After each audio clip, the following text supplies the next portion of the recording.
कौन बनेगा नेता। नगर निगम के चुनाव पास आने वाले थे। पूरे कानपुर शहर में टिकट को लेकर मारामारी शुरू थी, लेकिन सबसे ज्यादा चर्चा में वार्ड नंबर 40 की सीट थी। वो इसलिए क्योंकि इस बार वहां की सीट महिला के लिए आरक्षित थी। अब सवाल ये था कि चुनाव लड़ेगा कौन। इससे पहले ठाकुर साहब वहां से पार्षद थे और इस बार उन्होंने अपनी पत्नी सीमा ठाकुर को टिकट दिलवाई और ठाकुर साहब की शान के कारण सीमा जी ने 20,000 वोटों से चुनाव जीत लिया।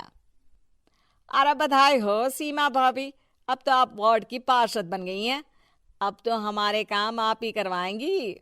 अरे ये तो सिर्फ नाम की पार्षद बनी है, वो तो महिला सीट आ गई, वरना पार्षद तो मुझे ही बनना था। अब भले ही चेहरा इसका होगा, लेकिन पावर तो मेरी ही होगी।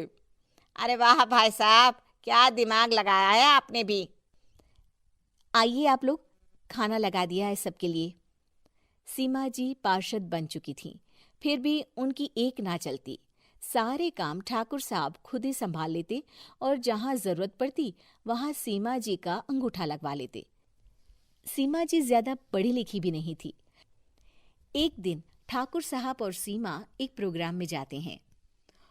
अरे ठाकुर साहब, आप आ गए। ओहो, पार्षद मैडम भी आ गई हैं। स्वागत है आप दोनों का। लगता है हमारे पार्षद फंड का सही इस्तेमाल हो रहा है। चलिए अब उद्घाटन करते हैं। ये लीजिए ठाकुर साहब कैची, आप ही सबसे पहले प्रवेश कीजिए। सब लोग आगे निकल जाते हैं और सीमा जी पार्षद होने के बावजूद भी पीछे खड़ी रह जाती हैं। वो देखती हैं कि वेलकम बोर्ड पर उनका नाम है, लेकिन महिला होने के कारण कोई उनका सम्मान नहीं कर रहा। अगले दिन एक आदमी उनके घर आता है। अरे ठाकुर साहब नमस्कार। कल ना हम नोटिस किए कि हमारा घर तो अवैध है और नगर निगम वाले उसे तोड़ने आ रहे हैं। अरे कुछ कीजिए ना ठाकुर साहब। देखो भाई, मैं तो ज्यादा कुछ कर नहीं सकता, पर अगर तुम सबकी जेब गर्म कर दो तो कुछ हो सकता है। कुल मिलाकर 4 लाख लगेंगे। अरे 4 लाख ठाकुर साहब? अरे भाई, मैं अपने लिए नहीं मांग रहा हूँ। दरोगा है, इंजीनियर बाबू है, बड़े साहब है, सबको देना पड़ता है ना थोड़ा थोड़ा। बोलो है मंजूर? तभी वहां अचानक सीमा जी आ जाती हैं। अरे ये आप क्या कर रहे हैं? पहले इन्हीं लोगों से तो आपने वोट मांगे, अब इनसे ही पैसे ले रहे हो। अरे चुप रहो तुम।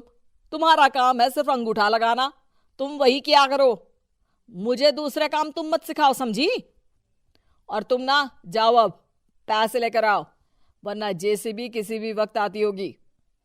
सब कुछ ऐसे ही चलते रहता है। एक दिन सीमा जी और ठाकुर साहब को एक लोकल मीटिंग में बुलाया जाता है। वहां पर कई और अधिकारी लोग भी मौजूद रहते हैं।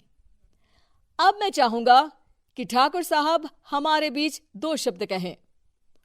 मेरे प्यारे भाइयों और बहनों, आज मेरा सौभाग्य है कि मैं आप सबकी सेवा दिन रात कर पा रहा हूँ। आपने मेरी पत्नी को भारी मतों से जिताया है, इसलिए मैं आप सभी का शुक्रगुजार हूँ। मैं आप सबसे वादा करता हूँ कि हमेशा की तरह हमारे वार्ड में किसी को कोई तकलीफ नहीं आने दूंगा। सभी लोग तालियां बजाने लगते हैं। अब मैं माननीय पार्षद मैडम को स्टेज पे बुलाना चाहूंगा। अपने नाम को बुलाया सुनकर सीमा जी एकदम चौंक जाती है। उन्हें बिल्कुल उम्मीद नहीं थी कि इतनी बड़ी जगह उन्हें मंच पर बुलाया जाएगा। जैसे तैसे वो मंच पर चढ़ती हैं। ऊपर जाते ही सीमा जी को सारी पुरानी बातें याद आ जाती हैं कि किस तरह उनके पति उन्हें कभी भी आगे बढ़ने नहीं देते और उनके नाम से गलत काम करते हैं। वो बोलने लगती हैं, मैं आपके वार्ड की पार्षद सीमा हूं। आप में से बहुत कम लोग ही मुझे जानते होंगे, क्योंकि इससे पहले मुझे कभी ऐसा मौका ही नहीं मिला। सारे मौके मेरे पार्षद पति यानी आपके ठाकुर साहब ही लेते रहे, लेकिन आज ये मौका मुझे मिला है तो मैं इसे ऐसे ही नहीं जाने दूंगी। मैं आपको ये बताना चाहती हूँ कि आपके ठाकुर साहब मेरे नाम की आड़ में गैर कानूनी काम करते हैं, जिस पर अंगूठों के निशान मेरे होते थे। इसीलिए मैं अपनी गलती मानती हूँ और आज अपने पद से इस्तीफा देती हूँ, ताकि आगे से कोई गलत काम ना हो पाए। अब फैसला आप सबके हाथ में है कि आप हमें क्या सजा देना चाहते हैं। सीमा जी की बातें सुनकर ठाकुर साहब के चेहरे का रंग उड़ जाता है और वो शर्म से मुंह नीचा करके वहां से चले जाते हैं और पद से इस्तीफा देकर ही सही सीमा जी अपने आप में आत्मविश्वास महसूस करती हैं।